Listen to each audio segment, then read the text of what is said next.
Welcome to the Thorn City Syndicate Spotlight Show. In this episode, Gerald Bolden, passionate advocate for empowering inner city youth through the incredible game of baseball. He's making a significant impact in the Pacific Northwest as the driving force behind Friends of Baseball, an organization dedicated to breaking down barriers and providing opportunities for young athletes from all walks of life. Gerald's mission is to ensure that baseball, with all its lessons and joys, is accessible to everyone, regardless of their background or circumstances. We dive into the challenges he's faced, the impactful moments that have shaped his love for the game, and the innovative programs and initiatives that Friends of Baseball is spearheading to transform lives through baseball. From the diamond to the community, from playing professionally to coaching, join us on his journey through the world of baseball and how it can be a force for good in the lives of young people. Thorn City Podcast Guy, let's go. Yes, sir. Back at it again. Another episode of the Thorn City Syndicate Spotlight Show, where we network and build connections through interviews and discussions. This episode is brought to you by GMP Podcast Group. I'm your host, Thorn City Podcast Guy. Make sure you visit www.thorncitysyndicate.com. Hit that like, share, and subscribe button. Get your updates, new releases, bonus episodes. Today I got a special guest in the spotlight. We got Gerald Bolden, Friends of Baseball. How you doing today, brother? I'm doing good. Thanks for having me. Yeah, man. Thanks for coming. So today we're going to get into a little bit about your early baseball journey, and we'll touch on your playing coaching career and of course, your great work you're doing with Friends of Baseball.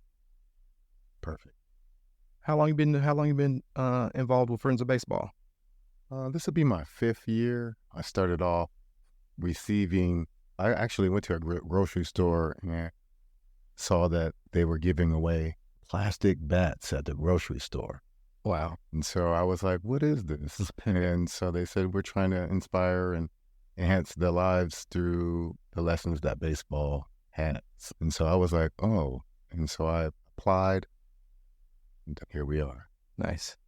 Can you take us back to some of your earliest memories in baseball? And your father was involved with softball? Correct. How'd that influence you in the sport? Intensely and just in a big way, because growing up, if you don't have a family member in your family that plays baseball, softball, you're not going to play. The fact that my dad played softball and every Saturday, that's what we did on the military base. And I was 5 years old and I said, I think I could play with y'all. And obviously I wasn't able to. And then I got to be able to play on the T-ball team on that Air Force base. And I would hit like my dad, but I would hold my hands opposite way. And the T-ball coach just said, why don't you just flip over to the left-hand side? And then I fell in love. Also, I went back for a baseball, closed my eyes, grabbed the baseball out of the air, and looked at it, and I caught it. And so I thought it was divine intervention. I almost shocked yourself. That's all I needed. It didn't even have to be that arduous of a task to say, hey, you should play this game. It was just already the love of it just manifested in that blind catch. Nice. Yeah, that's crazy because I had an older cousin who played baseball for Riverside growing up, and now he moved to Georgia, and his son's playing baseball, I was telling you, and he's pretty good. He's a switch hitter. And you don't see many young kids switch hitting these days, so I was pretty surprised. Yeah, baseball to me at this point is like a 4th or 5th wheel to basketball, football, volleyball, soccer. And our mission, Friends of Baseball, is to bring that game back as the so-called national pastime, where it was inclusive with everybody that played. I remember growing up in North and Northeast Portland at Peninsula, Sportsman, Riverside, Wilshire, Interstate. Everywhere had a Little League, and it had a lot of Black folks who participated in Little League back in the 70s, 80s, and 90s. I just wanted to make sure. Bring it back. How many of those programs still around? North Portland Little League is the only Little League in that whole area. It goes from Pier Park all the way up towards like Boise, Elliott. So it's a big boundary, and Little League is predicated on boundaries. Obviously, with gentrification, has disbanded our participation in the game of baseball due to those boundaries. The boundary is so big, they can't facilitate all baseball or softball for all of the kids in the boundary. Nice. Yeah, I remember I played baseball 1 year for Peninsula for the Intel team. Coach Miles was was my coach, Aaron Miles' dad. I played 1 year. I wasn't good at hitting, but I was a good bunter. So I was a leadoff. So I could bunt my way on. Hey, that's all you need to do. There's 7 ways to get on base. You can't steal first base. Yeah. But there's other ways you can get on first base. Yeah. So what were some of the challenges you faced as a young baseball player, and how'd you overcome them? One of the biggest challenges is that I came from a broken home. So my mom and dad divorced when I was 10, and baseball was there for me. My dad was no longer in the home. My mom raised 3 of us by herself. She was a waitress. That was hard. What I would do was, to relieve any of the tension at home, I would just go out and play with all my friends, and we would play baseball. We would play whatever the season was, but my love was baseball. And so that was a challenge in the fact that mentally I was still a kid, right? And then I looked at my mom and dad as God, but then they broke up, which kind of hurt me. I found surrogate fathers in doing Little League and Junior Little League with community members that helped me pursue my goal of becoming a baseball player, as well as staying in school. Yeah, coaches. That's a good thing about sports is you get involved in coaching, and so I think all sports help you in life in general. For sure. Also, I grew up in the middle of gangland in the 80s. And a lot of my peers went down that road. And when they did do that, they left me alone. They said, hey, you might make it. That was something growing up in that environment was so negative, but to be able not to be involved in it because of baseball was one of my saving graces in that environment. Yeah, my neighborhood grew up with a bunch of kids who ended up being in a gang. When I got to, I think I was in 7th or 8th grade, my parents made me stop hanging out with those guys. They was going left, and they wanted me to go right. And so when I got to high school, I didn't have any of my guy friends, at least. I didn't have some female friends, but it was high school. I had to start over, so it was pretty tough and challenging. Yeah, it was a trip. But baseball is one of those things you can't play by yourself. Right. You got to have somebody to play with you, so it's tough to get into it if you don't have other friends, like you said, friends or family that's already into it. Can you speak on some of the financial barriers and limited resources there's out there for the inner city kids?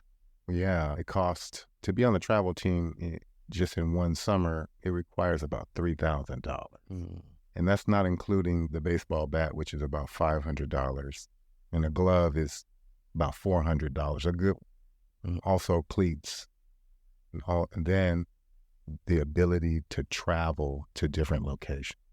So all those are barriers that plague our community in terms of access, having the resources to even play. If you look at it, baseball has hats, uniforms, umpires, coaches, park permits, fee permits. And if you look in the inner city of Portland, our fields aren't as good as suburban fields. Yeah, it's a little rough around here. Yeah, it's a little rough. It's been like that since I played on these fields. It's still the same. Still the same. So that isn't inviting as well. So the barriers are just resources. And so at Friends of Baseball, we try to eliminate that by receiving donations. Some of our donors actually give resources so kids can be scholarshiped on these teams. Currently, we actually did a 10U team called the Monarchs, and they were all black 10U team. A lot of them were 8 and 9. We had a donor from the Corvallis Baseball Club, and they were able to afford a club team experience without families paying for it. Oh, nice. But yeah, that community support is important. Very. Yeah. Nice. We're going to take a break here. We're going to get a message from one of our sponsors, GMP Podcast Group in this lovely studio we are in. But when we come back, we'll discuss a little bit about your playing career professionally and in coaching. Discover GMP Podcast Group Studios, located at 2406 East Burnside Street in Portland, Oregon, offering a range of podcasting packages to suit your needs, starting at just $49 per hour for your basic setup, featuring a Rodecaster Pro audio console and SM7B microphones, as well as options complete with camera operator and audio engineer expertise. Elevate your podcasting with multi-camera recording, plus we capture behind-the-scenes shots within the studio. Visit us at www.gmpodcastgroup.com and let GMP Podcast Studios be where your podcasting journey begins. This syndicate lyricist exists. Don't blink one eye, baby, you just might miss history in the making from the making of this. Third, I guess it's welcome back to these words. So I'ma come well like welcome back words for sure. Yeah. Yes, sir. Welcome back to the Thorn City Syndicate Spotlight Show. I'm your host, Thorn City Podcast Guy. Got my guy Gerald in the building with Friends of Baseball. That was a little tunes from the unreleased project of Third Twin, artist I managed. My best friend got me led to this Spotlight Show. I was helping him out, get his life back together. And growing up, he was a rap artist, and he stopped doing music. And so I wanted some music from him. And so I decided to pay for my own album. And so that's what we did. Helped him turn his life around. Go check out episode 1. It'll give you the backstory of how it all started with me and him. He was my first guest. But yeah, that's why I started the Spotlight Show. It's basically an advertising marketing platform to give people a chance to get their message out for businesses, brands, entrepreneurs, and organizations like yourself with the Friends of Baseball. Like you was telling me earlier, you don't think a lot of people know about you. So that's why we created this platform, to bring people on like you and get the message out there and try and get some spotlight on it. I appreciate that. Yeah, definitely. So tell me some of the highlights and challenges you encountered during your professional career in the Frontier League. And where is the Frontier League? Frontier League is on the East Coast, from West Virginia to Kalamazoo, Michigan, everywhere in between there. And independent ball is also professional ball, but it's not affiliated with any major league team.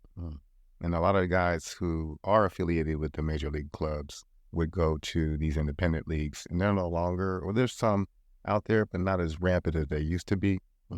And they would go down on to rehab injuries. Gotcha. And then back on. So it was just like a filler. It was short 3 months. Wow, that's a lot of games. Yeah. In a short period of time. Yeah, baseball don't play. That's baseball for you. They play back-to-backs and doubleheaders sometimes. You can't do that in other sports. I think I was wearing cleats more than I was wearing regular. Yeah. So what led to your transition from playing to coaching? And how did your experiences as a player? Semi-pro ball here in Portland called the Taylor Electric. It was a company team, right? The manager ended up getting a pro job in Johnstown. He invited me to come. He said, there's no guarantees. You're going to have to go to spring training and earn it. And I said, thank you for the opportunity. I ended up doing the thing in spring training, to whereas I was indispensable. Had a great year in Johnstown in 1996. The Frontier League in Johnstown Steel, I hit 344, ended up being an all-star. Nice.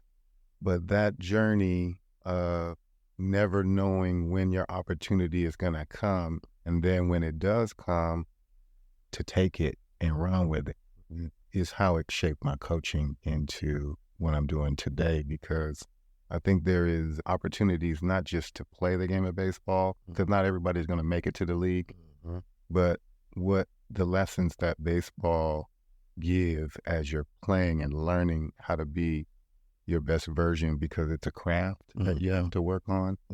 It then translates into your real life.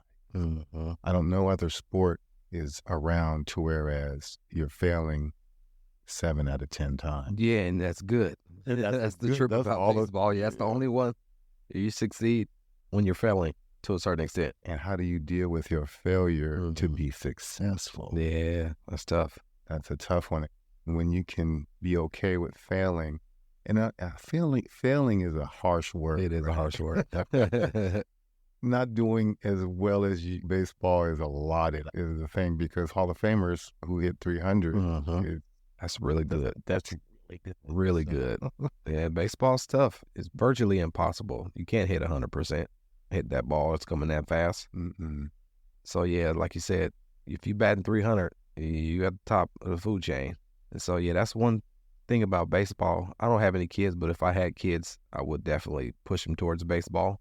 Less wear and tear on the body. Right. And they're making a lot of money. Yep. Longevity, guaranteed contract. And that's if you make it. But if you don't make it, like myself, these lessons just permeate throughout my life in terms of relationships, going applying for a job and not getting it. How do I talk to myself the next day?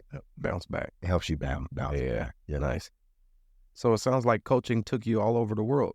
You coached in London, England, and South Africa? Yes. What are those experiences like? Before we get to that experience, I'll expose how that happened. Yes, please do. Okay. After I played 2 years of minor league baseball. After those days were over, I reached out, and this is before the internet. I reached out to every major league club, and I stamped, put it in an envelope, and said I would like to be invited to try out for your team. And so I sent all 30 of those out. I received 4 back: Marlins, Cubs, Dodgers, and another one I can't remember right now. Anyway, I planned on driving there. This was in Vero Beach. I was going to go to Florida Marlin camp and the Dodger camp. And that was it. That's all I had time for during spring training. It was about end of February. So I planned on driving there because I didn't want to go there without a car. And I had $1,500 in my pocket. And I was driving a Honda Civic 4-cylinder. So in order to go across the country in February, you have to go down south because you're going to hit all these, could be black ice or snow, who knows, in the higher elevations, right? As I'm going over Mount Shasta, I lose 5th gear in this manual Honda Civic as what I had. And ran it, burnt out in Bakersfield, California. Stopped at one transmission place. They said it would cost about $1,200. We wouldn't be able to do it in 3 days. And so I needed to be in Vero Beach, Florida in 3 days. I was planning on driving 12-hour shifts a day to make it. And so I went to another mechanic. They said, it's going to cost you about $1,400 and we're a week out. I said, no, thank you. So I went to this last one. The secretary said, it's going to cost you $1,500 and we're a month out. But I do know this guy who's working at who owns this baseball academy. I'm going to call him for you because there's 3 other players that are going to spring training. She calls him, puts me on the phone with this guy. His name is Bobby Mattia. I'll never forget this guy. He says, you sound like a cool dude. Meet me at this restaurant, Applebee's or something. Yeah. We meet, we talk. He says, guess what? This is what I'm going to do for you. Why don't you just leave your car with me at my apartment? Take the $1,500, buy an airplane ticket, do your thing. If you make it, I'll see you in 9 months. If you don't make it, I'm still going to take care of your car and watch over your car. But if you don't make it, come back and I'll give you a job. Oh, wow. And I said, at his baseball academy. Oh, yeah. I said, okay, cool. So I did it. I went and did it, came back. I said, give me 2 weeks. I'm going to go fix my car. I'll come back. Came back, worked at the baseball academy, 8 kids a day, 1 hour a kid. And this Filipino dude comes in and says, hey, I really like how you're working with kids. Would you like to go to South Africa and be a major league baseball envoy coach? And at that time, it was 2000 and baseball was an Olympic sport. And I said, whatever. And cool, I'd love to come back in 2 weeks. He comes back in 2 weeks with this package saying, you're out of here in 2 weeks to go to South Africa. Before you go to South Africa, he set up this job with this softball company called Meteors. And so I worked there for 2.5 months. And then from there, I went to South Africa for 2.5. Nice. And I would be in a different province every week, 2.5 months in South Africa.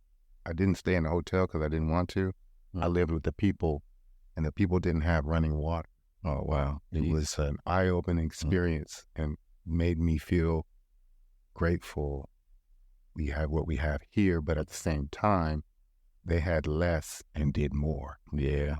I haven't been out of the country, but I'm sure it changes your vision of what's going on in America. You really see how blessed we are over here. For sure. You know. And there's some downfalls too, but take the good with the bad. And seemed like they were more happier with less. Yeah. You appreciate life more. They're just happy to be living. And that's what baseball afforded me, not just the game, to play the game, but to be around the culture of baseball garnered these opportunities that I wouldn't have never saw from us. Nice. So always be ready when opportunity is knocking, and you're not ready, then you don't get those experiences. Yeah, that's it, man. Wow, that's crazy. We're going to take one more break here, get a message from Thorn City Syndicate, the management team. When we come back, we'll get into the Friends of Baseball's mission and vision and how it all came into existence.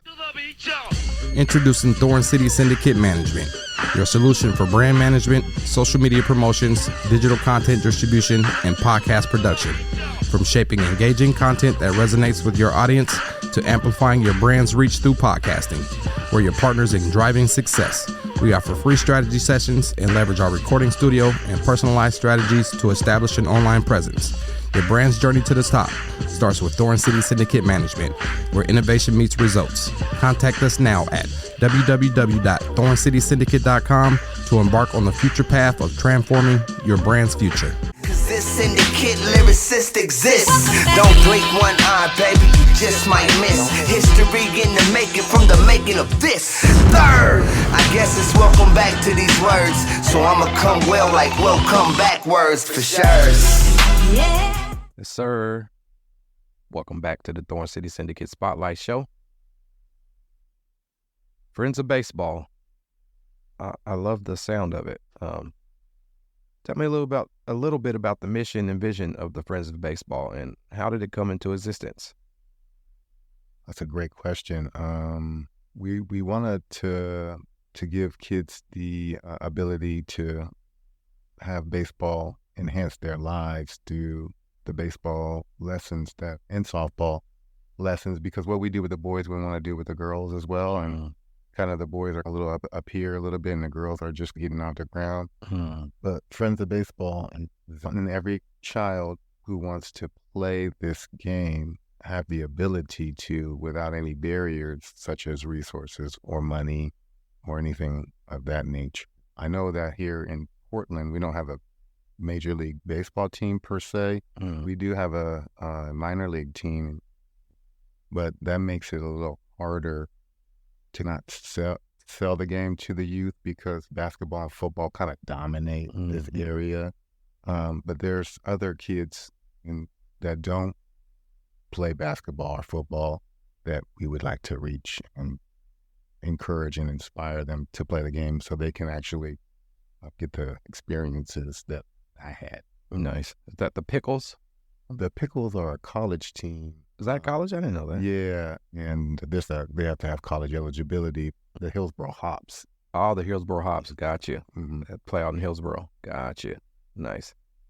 Can you share any specific stories or examples of young athletes' lives that was transformed through the Friends of Baseball program? Yeah, there's one child named Dakari. Dakari Evans is his name, and his dad, Aaron Evans, is hugely into baseball, and currently Dakari plays for a club team in North Portland, doing well.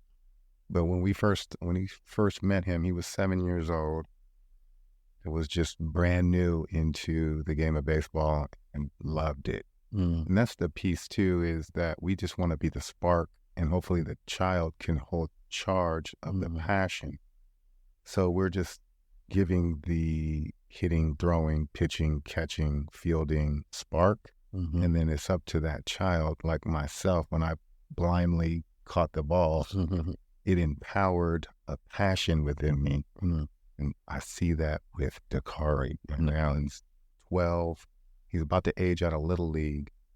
And once they are 12, they age out of Little League, they go to the big bases at 13, which is 90-foot bases. So we've worked together one-on-one, and I've seen him exponentially grow, not only his love for the game, which is important in terms of him working on his craft to get to the talent level he's at today. Nice. The full Count NIKE RBI program. Can you tell me a little bit about that? Yeah, RBI stands for Reviving Baseball Within the Inner City. For the last 25 years, Major League has had this program, but to me, it's only been a slogan with no actionable steps. And Friends of Baseball here with the Full Count program is putting in action with slogan. You can put something out there and have it be a saying, but actionable steps are required for it to be, so that Jackie Robinson's name isn't in vain, because he did integrate society, but baseball still hasn't been integrated, especially with African Americans, players of color born in America. And that's lacking. And talking about that back in the 70s, 60s, 70s, and even the 80s, the percentage of Black American-born ball players were about 18%. And now we're less than 6% in the major leagues. Yeah, a lot of the major leagues, the blacks are from overseas, it seems like. They're good too, though. Yeah, they are good. Yeah. And rightfully, if you're good enough to play, cool. But the RBI programs are heavily in those countries when they could be heavily in the inner cities. Our program puts Major League Baseball, holds Major League Baseball accountable to what RBI really means. Gotcha. Any upcoming events or initiatives that Friends of Baseball have coming up?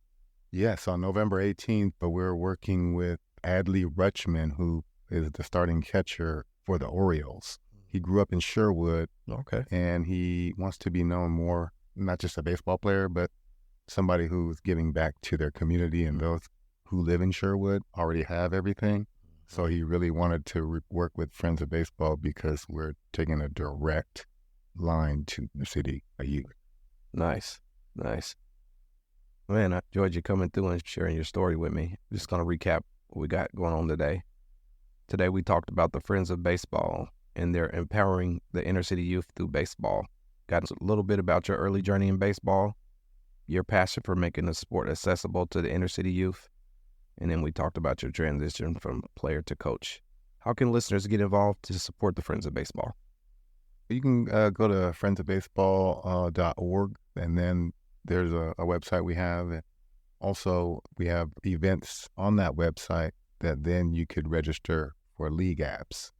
And league apps, when you register for that, opens you up to all of the up-and-coming events that we hold. We do community center work. We do after-school program and summer camp, as well as we're doing like a Halloween thing, as well as a holiday, before we go on holidays, giveaway to help the Jefferson Food Pantry. So we're accumulating donations for the Jefferson Food Pantry before the winter break. Nice. I want to encourage our listeners to explore their passions, embrace innovation, and pursue entrepreneurship in your own unique way. Thanks for joining us. Explore the power of networking and find inspiration by following me at Thorn City Podcast Guy for updates, exclusive behind-the-scenes content, and to join the conversation today. Stay tuned for upcoming episodes of Thorn City Syndicate Spotlight Show as we continue to highlight individuals, businesses, brands, and podcasters. Don't forget to subscribe at the Thorn City Podcast Guy YouTube channel. Follow at Thorn City Syndicate, the management company, at GMP Podcast Group, the production company as well. And be sure to stop by www.thorncitysyndicate.com. Schedule your free strategy session. I'm the Thorn City Podcast Guy. Holla at your boy. Thank you. Thank you, brother. Appreciate it. Yes, sir. What man? What power? Hoodoo. I appreciate y'all tuning in to another episode of the Thorn City Syndicate Spotlight Show, where we network and build connections, interviews, and discussions. Until next time, I like your boy, Thorn City Podcast Guy. I'm out. You remind me of a man.